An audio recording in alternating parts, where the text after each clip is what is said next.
ويسعد لي مساكم يا متابعيني، ورجعت كل يوم إن شاء الله في فيديو جديد. إذا أول مرة عم تشوفوني لا تنسوا تشتركوا بالقناة وتفعلوا زر التنبيه عشان يوصلكم كل شي جديد. اليوم إن شاء الله رح ساوي طريقة عمل الششبرك على الطريقة الحلبية. عندي هون عجينة مبيعها بالليل عجنتها، شوف كتير كويسة مختمرة.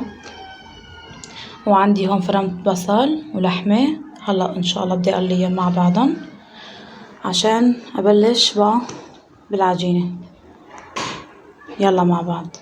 وهون حطيت الطواي على النار، رح أبلش أقليها مع بعضهم اللحمة والبصل. رح أضيف بهار، عندي هون معلقة من البهار،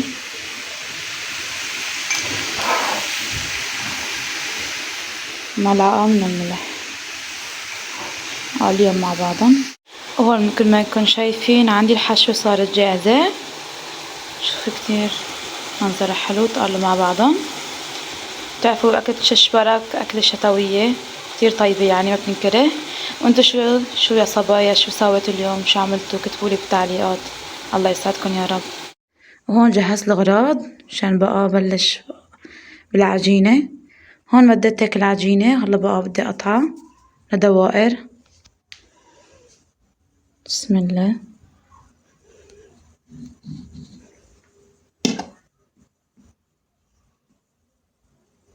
يكون معي هذا الشكل. طبعا بدي أظبطه مشان بلش بقى بالحشوة. وبعد ما قطعت قطع العجين هون حشيتهم بهذا الشكل. وهون بعد ما خلصت طلعوا بهذا الشكل، منظرهم كتير حلو.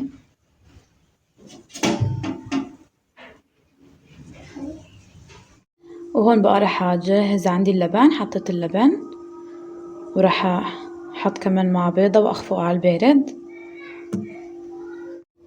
وهون عندي خفقته، هلا بقى راح ابلش حطه على النار هادية. وهون بلش عندي يغلي، راح اكسره شوية مي، يعني كتير سمك. بسم الله.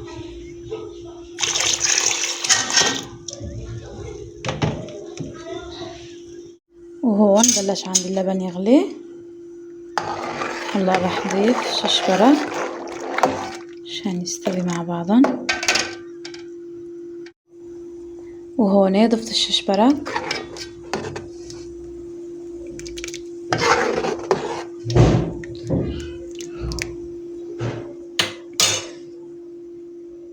وهون عندي الكاوية قليتها، حطيت توم وكزبرة شوية دهنة راح اضيفها عليه.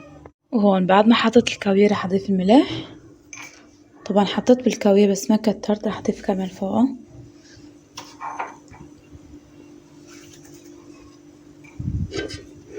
بلش حركه، جد ريحته كتير طيبة.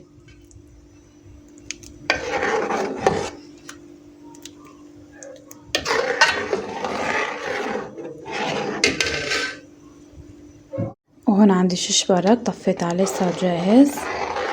سمكه كتير كويس. عندي القطع كمان يعني انه ما فرطوا كويس.